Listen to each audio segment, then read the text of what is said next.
Ivan Lewis. Thank you very much, Mr Deputy Speaker. I want to start by saying, and I think the Deputy Speaker will be grateful for this, that the clauses themselves I'm happy to support this evening, because I think they make a lot of sense in terms of accountability, evaluation, transparency, and ensuring on a project as massive as this there is constant review. I also think, Mr Deputy Speaker, it's very important to acknowledge in this debate the scandalous inequality of investment in the north of England that has been the case through successive governments. Frankly, the former Chancellor of the Exchequer, I think, deserves some credit, George Osborne, for the concept of the Northern Powerhouse. I think that whole principle of devolving maximum power, but that has to be accompanied by resources. What's clearly happened since the change of Prime Minister is that because it was the former Chancellor's project, this government has basically taken its eye off the ball in terms of devolution and the Northern Powerhouse, and it's even less of a central part of the government's agenda than it has been in the past. So I actually say the Conservative government did more in terms of devolution in England than previous Labour governments had done in principle, but that wasn't accompanied by investment, and since the change of Prime Minister, it's clear that that agenda has been sidelined. I'll give way to the... I should say I think Labour's got a very good track record on devolution and devolving power. But it does accept, though, that the concept of devolution of the powerhouse is a bit like the concept of a cake without the ingredients. That's what we had with the Northern Powerhouse. About the cake without the ingredients. I know exactly what my honourable friend is saying, but the Great Bake Off is not a programme that I watch on a regular basis. But the principle of what he's saying is absolutely right. And he, of course, was in the vanguard as one of the local government leaders in Greater Manchester, who was the most dynamic and entrepreneurial in looking at the potential of devolution to transform the communities that he now represents in this place. And he demonstrated that local leadership in that capacity could make a transformational difference. I pay tribute to him for that. But he also articulated, more than most, the risks of the Northern Powerhouse model that was actually presented in terms of the lack of resources and investment, but also the lack of adequate powers that were actually being transferred down. And I'd say to my honourable friend, whilst he's right, the Labour government did do some good things on devolution. I remember attending seminar after seminar at number 10 Downing Street about the question of how did we improve buses outside of London. And this group of ministers said for 4 hours, every time we were asked the question, re-regulation, integration, and at every opportunity that was refused by the then government. So I would say to my honourable friend that whilst it's true that there were many good things done, there was a reluctance from that government to devolve in the way that they should have been willing to do so.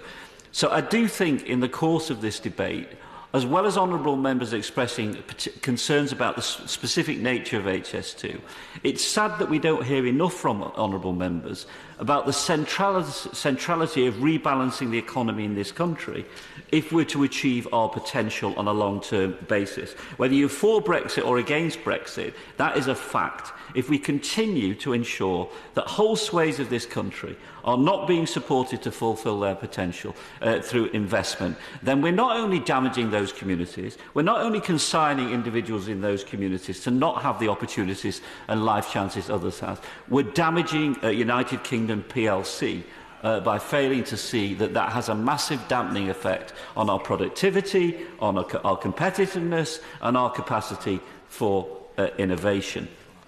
And I think we should, honourable members on all sides of the House, representing all parts of the country, should acknowledge that this is about the national interest. It's not just about the interests of the north of England, although we're here to represent and articulate those interests. It's also about the long-term interests of the country. And I think that our constituents have been shortchanged for far too long in terms of the share of the cake that is available to be distributed under any government.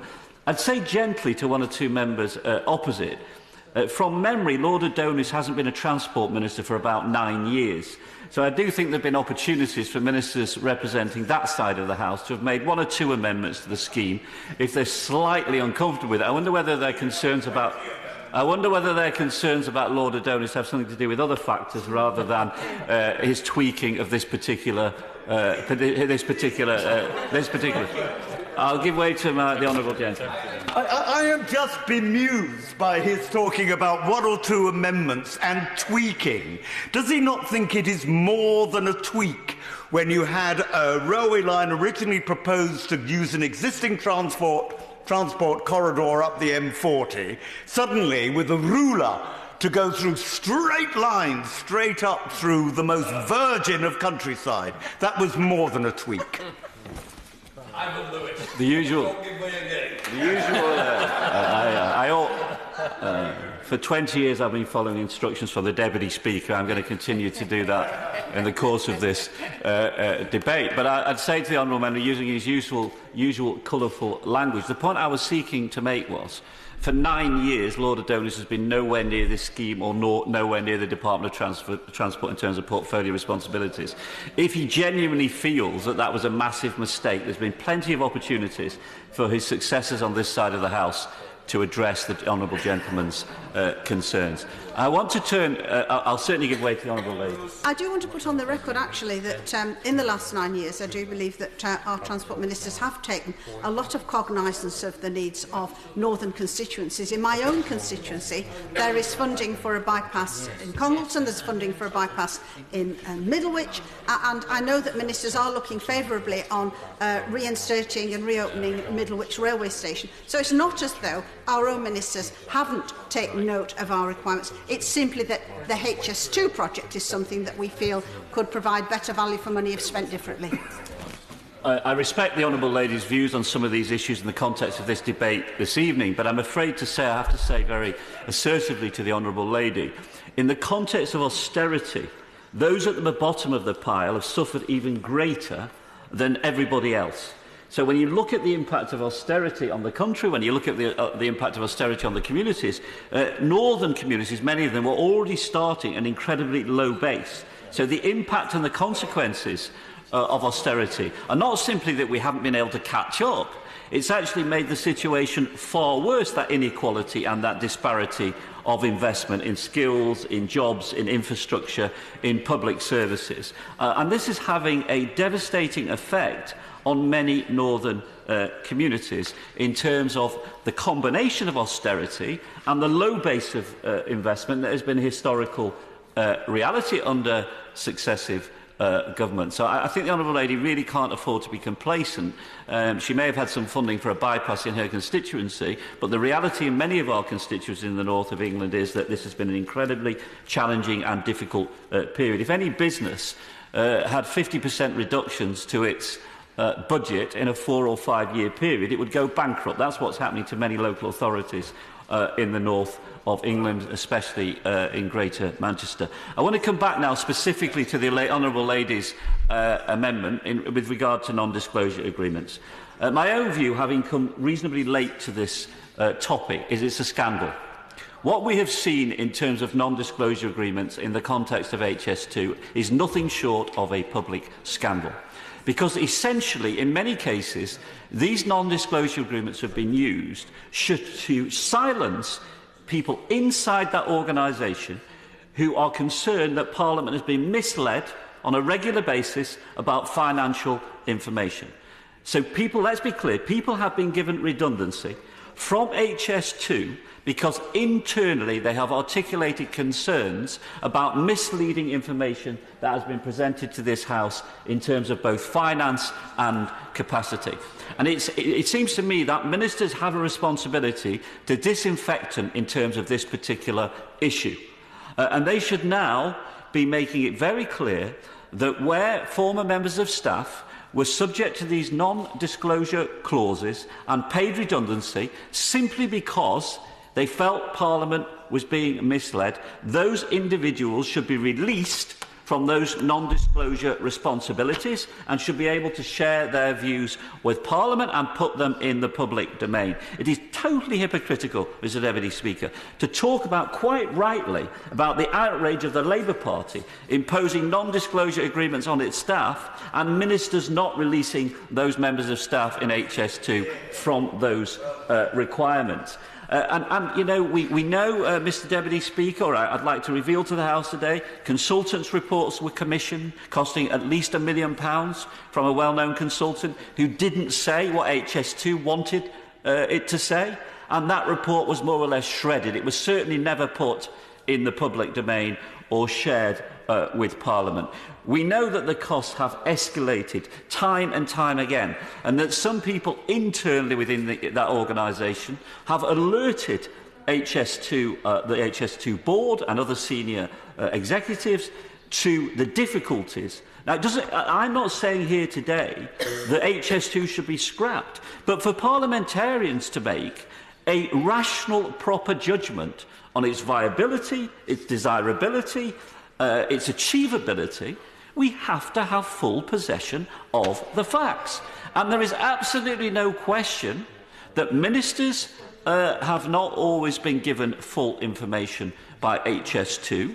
As a consequence of that, select committees, the House itself, have not been given full information upon which to make the kind of decisions. I will give way to the right honourable gentleman. The kind of information that we are entitled to have and the public are entitled to have in terms of any debate about the desirability of this scheme. I'll give way to him. If a government had decided to offer to all the northern councils involved their proportion of the original budget for HS2 as capital to spend as they saw fit, does he think they'd have spent it together on the railway or on something else? Well, I would say genuinely to the right honourable gentleman, it's a false choice. We are currently in Greater Manchester seeking to, thanks to changes government has made, to finally have the capacity to reintegrate, re-coordinate and, where appropriate, re-regulate our buses. But the level of subsidy per commuter in Greater Manchester compared to London is frankly shocking in terms of the Mayor of Greater Manchester's capacity to radically improve bus services across the conurbation. So I genuinely say to the right honourable gentleman, it's not a party political vote, it's a false. A little bit. We are straying way off. We're not about bus service, we're not about subsidies, and I'm sure the member for Bury South will not be tempted, and that's what they're trying to do, is tempt him into a debate that we're not having at this stage. Ivan Lewis. I entirely accept what the Deputy Speaker has said. I simply say to the right honourable gentleman, it is genuinely a false choice, and we shouldn't actually go down the road of such false choices. I'm an agnostic about HS2, and the reason I've become an agnostic is because I am absolutely convinced that members of this House and the people in this country are not being given full and appropriate and adequate information in terms of both cost and capacity, both of which are absolutely central to whether this project, compared to other projects, ought to go ahead, and whether this project can be delivered in budget, on time, in the way that has been suggested by ministers. So I want to conclude by saying this to the Minister. It really is time for ministers to now insist there is maximum transparency and maximum disclosure of information in terms of amounts of money paid, the number of non-disclosure agreements and similar agreements that have been issued, and that ministers need to go further and instruct HS2 to, as I said earlier, to ensure that people are released from these non-disclosure responsibilities where it is clearly in the public interest to do so. And it seems to me it is most definitely in the public interest to do so when senior members of staff were made redundant simply because they articulated concerns within that organisation that false information financially was being put in the public domain. That is not in the public interest, Minister. And therefore, ministers, in my view, in those circumstances, have both a duty and the right to instruct HS2 to release people from those obligations. For us to make considered and measured judgments about the future of this scheme, we need all of the facts in the public domain, as do the people of this country.